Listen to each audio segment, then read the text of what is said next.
Hey, kids. Hey, it's me, Pastor Andy. Welcome to TC3 Kids Week Service here. And, I'm sitting here playing Connect 4 by myself.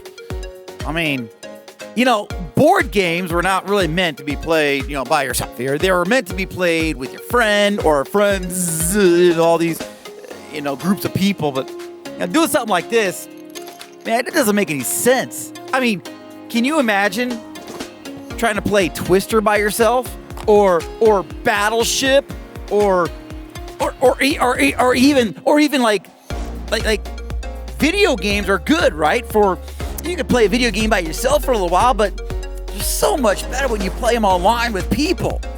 Yeah, but when you're all by yourself, it's sort of boring, But we're gonna talk about that. We're gonna talk about what it means to be, a little bit, by yourself, what it means to feel alone, and what it's going to take to get through that aloneness. But before we do that, I want to ask you a question.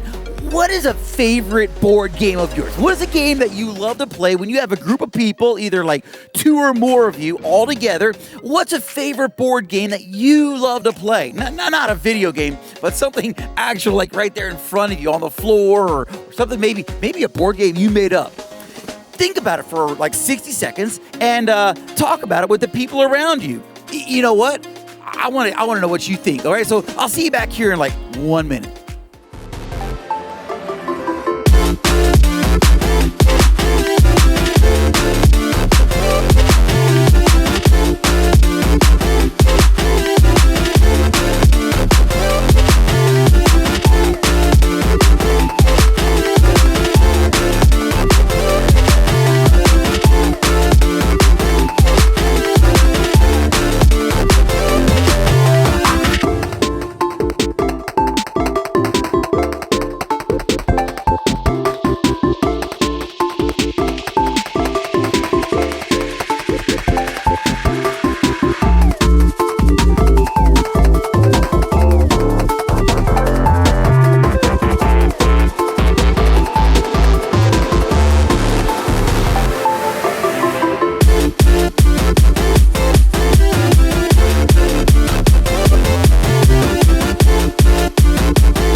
Welcome back, everybody. So what'd you come up with? What kind of board games do you love to play? You know what? I want to hear what you came up with. So email your answer, whatever. Maybe it's a long list, or maybe it's just one or two. Email what you came up with to me, andy@tc3.church. I want to see what you came up with, and maybe I'll share some of my ideas with you. One of my favorite board games.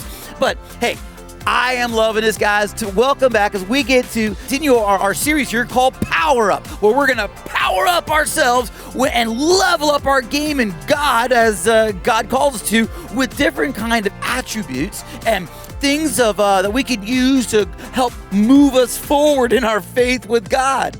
All right, and today we're going to continue on with our seventh Bible hero.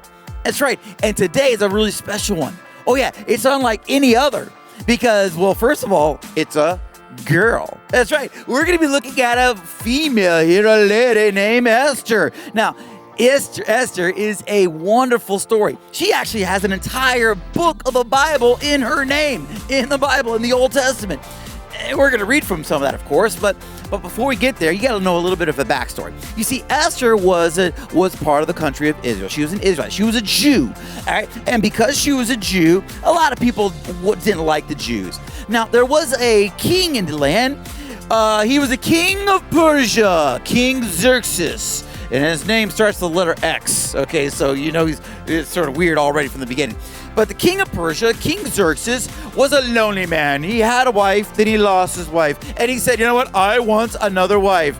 And because he was such a very powerful king, he ordered his guards to go around all the countrysides and find the most beautiful girls in the land.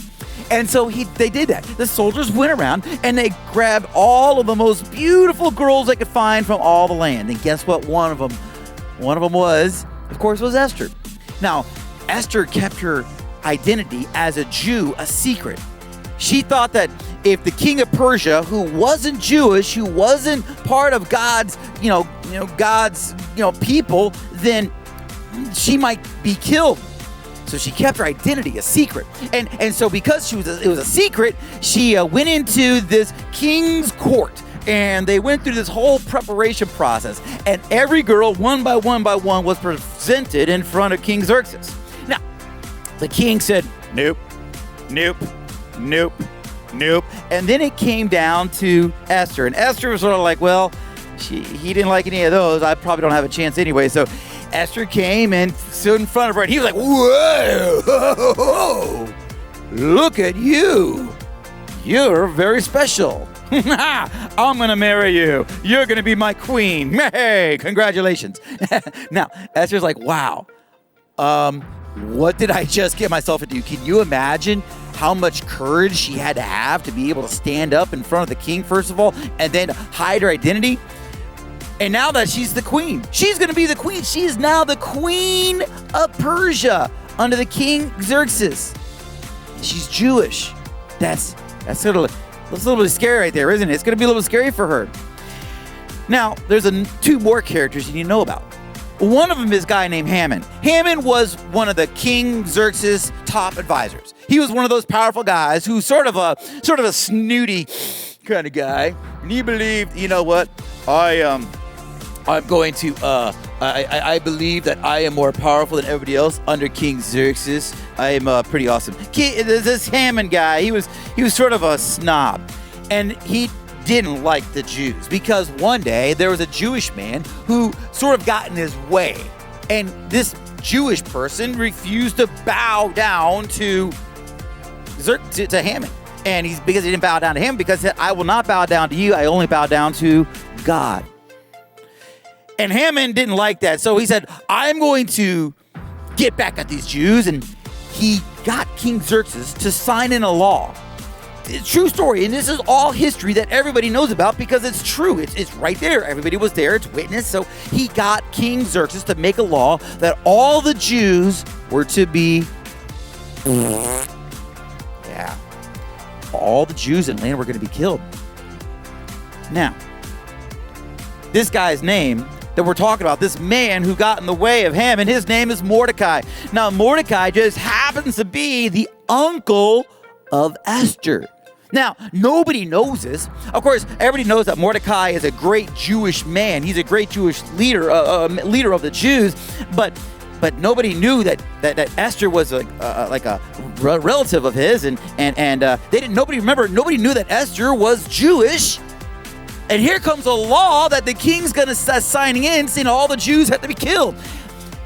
Mordecai finds out about this, sends a note to Esther, and Esther's like, well, maybe I should just keep my identity secret. Maybe I should just be like Supergirl and just not tell anybody my secret. But here we can find, in Esther chapter 4, Mordecai sends a report to her and says, Mordecai sends a report to Esther, if I said that right, hopefully. He says this, do not think that because you are, oh, by the way, this is verse number 12 in chapter 4, verse 12. He sent word back to her saying, do not answer do not think that because you are in the king's house, you alone of all the Jews will escape. For if you remain silent at this time, relief and deliverance for the Jews will arise from another place, but you and your father's family will perish. And who knows, but you have come to his royal position for such a time as this. Mordecai is telling Esther, hey, you know what? It's time to muster up a little bit of strength here, all right? Get a little bit of courage, because your time has come to help try to deliver the Jews from this horrible, horrible law that was passed. And so Esther prays about it, and she goes to her king. Now, you know, I'm Pastor, now I'm a big Star Wars fan. See, kings at the time, they had a thing called a scepter. Now, I don't have a scepter, but I have a lightsaber. All right, so if you go to the king and the king does not extend his scepter out to you, then you don't have permission to talk to the king. This will basically avoid any kind of waste of time for the king. So, and by the way, you could be yourself if you are, caught trying to waste the time of the king. So Esther gets the courage, and she goes up to King Xerxes, and says, King Xerxes, if it pleases you, I'd like to ask you a question. And he extends his scepter out to her and gives permission to her to talk to him. And she says, what is it, my queen? What would you like? Well, I would like to invite you to a dinner with you and Haman. Okay. Well, that sounds great. Hey, food, man. You want to get my attention?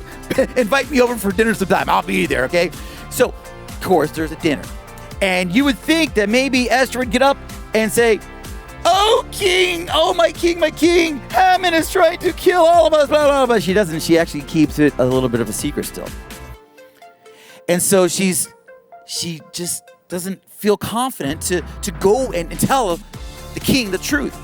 And so she again prays for strength, and she has other Jews. She sends notes out to Mordecai tell all the Jews of the land to pray for her. I'm going to go to him one more time. So she goes to King Xerxes one more time. And what do you think he does this time? Does he extend the scepter out to her, or does he... No. He says, oh, my queen, whatever you ask, I will give you whatever you ask. I'll give you half my land if that pleases you. I guess he really, really loved his queen. And so she invites him to a dinner one more time with him and Haman. And this time, it's different. Because this time, this is where we're going to get back into it. He says, okay, she gets the courage. She's probably sitting there. Oh my goodness, I feel it now, swelling up inside of me. It's sort of like when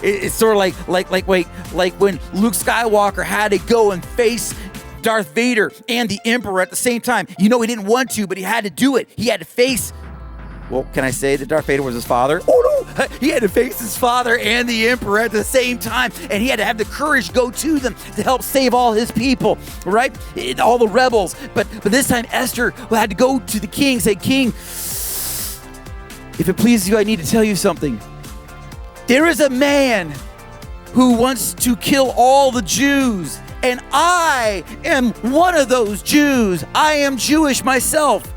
Now, at this point, I can see the king. King Xerxes probably is like, pounding his hands on the table and takes his lightsaber sword or lightsaber scepter thing, and he's like, what? Who's trying to kill my queen? And this is where Esther gets super awesome.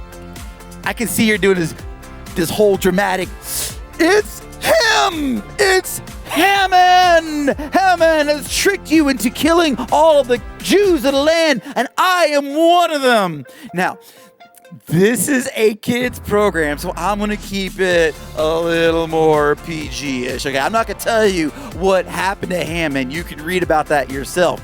But it wasn't good. Okay, it wasn't good for Haman. It was pretty rough. So, but here's the thing. You have to understand what happened to Esther next. What happened next? The law was dissolved. The Jews were freed from it. There was going to be no mass execution of all the Jews because one person had what it takes. And actually, that's going to get into what we're talking about today. Let's look at our Game 7 review. So let's put that on the screen right now. Ooh, there it is. All right, so Game 7 review. This is what we do. Who's our champion today? Well, of course, it's Esther, man. Esther is awesome.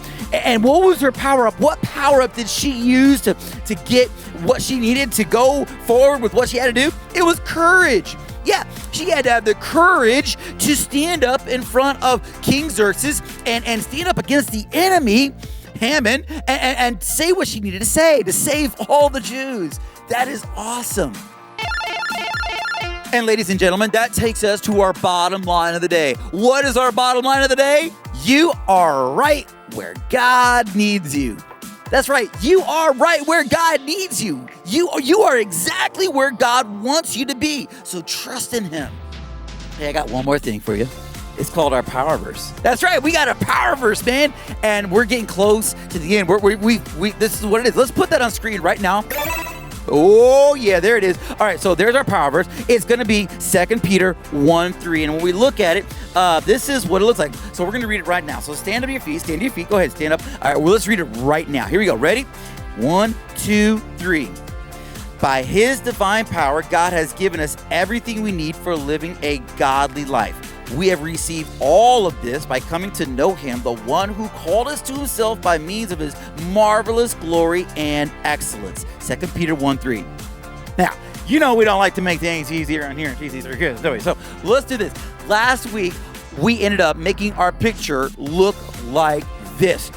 Oh my goodness, look at all that food, all those fruits covering up the food right there. So let's cover up one more. Okay, let's throw another fruit on the screen. 3, 2, 1. Oh, there it is. Oh my goodness. Here we go. I'm going to say the words you can see. I want you to fill in the blanks. Here we go. Ready? 1, 2, 3. By divine God given us everything we need for living a godly. Now that next word, what is it? Have all by coming to know him, the who us to himself by of his marvelous excellence. 2 Peter 1:3. That was pretty good. You know what? I think we could do better. I think we could take away one more piece of the information on the screen right there. So we're going to throw another piece of fruit on the screen. Ready? 3, 2, 1. Oh, my goodness. Wow. This is getting so difficult. Holy cow. All right, here we go. I'm going to say it again. I want you to say it, but fill in the blanks. Here we go. 1, 2, 3. By his divine power, God has given us everything we need for living a godly life.